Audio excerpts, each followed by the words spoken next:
আমার স্ক্রিনের উপরে এক ভাই এবং বোনের ছবি দেখতে পাইতেছেন। ভাইটির নাম হলো সালাম খলিফা, ওনার বাড়ি হলো বরিশাল জেলার মঠবাড়িয়া থানায় অবস্থিত। বোনটির নাম হলো সালমা বেগম, ওনার বাড়ি হলো নোয়াখালী জেলার মাইজদি থানায় অবস্থিত। ওরা উভয় হচ্ছে স্বামী স্ত্রী। তাদের সংসার জীবন বর্তমানে 9 বছর। তাদের ঘরে একটি 7 বছরের মেয়ে সন্তান রয়েছে। সালাম খলিফা যখন তার মেয়ে বউকে নিয়ে সংসার চালাতে হিমশিম খাচ্ছিল, তারা উভয় সিদ্ধান্ত নেয় যে তার বউকে বিদেশ পাঠানোর জন্য। তখন সালাম খলিফা 2 লক্ষ টাকা খরচ কইরা তার বউকে বিদেশ পাঠায়। সালমা বেগম বিদেশ যাওয়ার পর থেকে তার স্বামী এবং সন্তানদের সাথে যোগাযোগ করা কমিয়ে ফেলে এবং একটা সময় তাদের সাথে যোগাযোগ করা বন্ধ করে দেয়।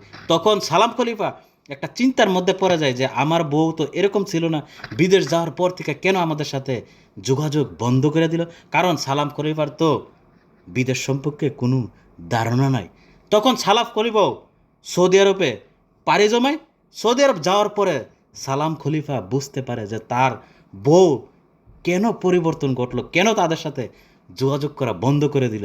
সে গিয়ে দেখতে পেল তার বউ অনৈতিক কাজে জড়িয়ে পড়ল, পরপুরুষের সাথে সম্পর্ক গড়ে তুলল।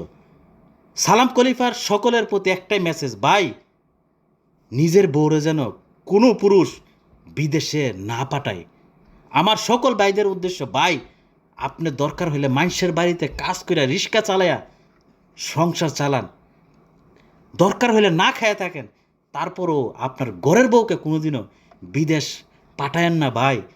প্রয়োজন হলে আপনি বিদেশ যান, আপনি টাকা পয়সা উপার্জন করেন, কেন আপনার বউকে পাঠাবেন? যদি আপনার বউকে বিদেশ পাঠান তাহলে বউকে হারাবেন, সাথে সাথে আমও হারাবেন, সালও হারাবেন, সংসারে অশান্তি ডেকে আনবেন।